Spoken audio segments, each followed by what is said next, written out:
중국이 위안화 지수 산출을 하는 통화 바스켓의 구성 외화수를 변경했습니다. 2017년부터 새롭게 바뀐 것인데요. 관련 내용을 오늘은 좀 살펴보도록 하겠습니다. 중국 인민은행 산하의 중국 외화 거래센터에서는 위안화 지수를 산출을 하는 통화 바스켓의 구성 외화수를 현행 13개에서 24개로 늘렸습니다. 새로 추가한 통화 같은 경우는 우리나라의 원화, 그리고 남아프리카 공화국의 란드, 멕시코 페소 등 11개고요. 이들 세 통화가 바스켓 전체에서 차지하는 비중 21.09% 정도가 됩니다. 반면 미국 달러와 유로, 그리고 엔, 이런 3대 통화의 비중은 축소를 했는데요. 달러 같은 경우는 26.4%에서 22.4%로 축소가 됐고요. 유로 같은 경우는 21.39%에서 16.34%로, 그리고 일본 엔 같은 경우는 14.68에서 11.53%로 비중이 축소가 됐습니다. 자, 여기서 눈에 띄는 것은 우리나라 같은 경우는 오히려 비중이 늘었다는 겁니다. 우리나라는 10.77%로 비중이 늘어나는 모습이었습니다. 현재 위안화 지수 같은 경우는 이들 국가의 통화 가치 변동과 함께 중국과의 무역 가중치도 반영을 하게 되는데, 이번에 신흥국 통화들이 대거 편입이 됐고요. 우리나라 원화도 새롭게 기존 바스켓에 들어가게 되면서 비중이 10.77%나 차지하게 되며 네 번째 통화로 비중이 상당히 커졌습니다.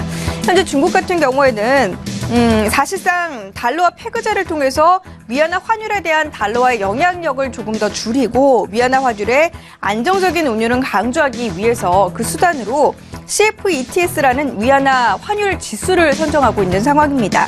CFETS 통화 바스켓 구성 같은 경우는 매년 말 평가를 통해서 이듬해 1월 1일부터 재조명하게 되고요.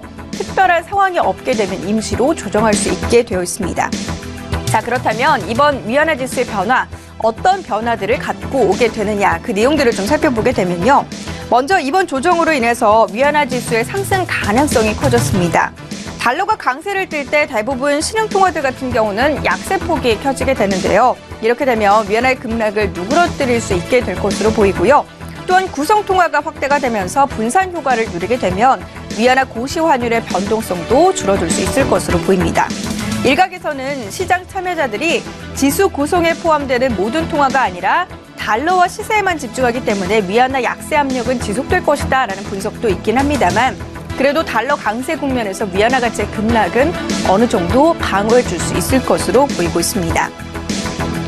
또한 이번 통화 구성 변경으로 위안화 가치가 안정되기 시작한다면 이 환율 조작국 지정 등 이런 미국의 위협도 피할 수 있을 것으로 보이는데요. 그동안 중국 같은 경우는 환율 변화에 민감하게 대응을 함으로써 환율 조작국이라는 오명을 쓰기 십상이었습니다. 하지만 이런 오해도 이번 기회를 통해서 벗을 수 있을 것으로 보입니다. 도널드 트럼프 미 대통령 당선, 그리고 기준금리 인상 전후로 인해서 현재 달러 강세 움직임에 결국 중국 당국도 칼을 빼든 것으로 보입니다. 구성통화가 확대되면 분산 효과가 나타나서 아무래도 달러화에 대한 영향력이 줄어들 것이다. 이 점을 중국은 노린 것인데요. 현재 외환 시장에서 달러 비중이 압도적으로 높은 만큼 통화 바스켓이 과연 제 역할을 할 수 있을지는 아직까지 우려가 되고 있습니다. 또한 중국, 지금 위안화 환율과 관련된 변동성이 상당히 커지고 있는 상황입니다. 과연 이 부분의 효과가 어느 정도 나타날지는 앞으로 추후 계속되는 상황을 한번 지켜봐야 될 것 같습니다. 지금까지 팝콘경제였습니다.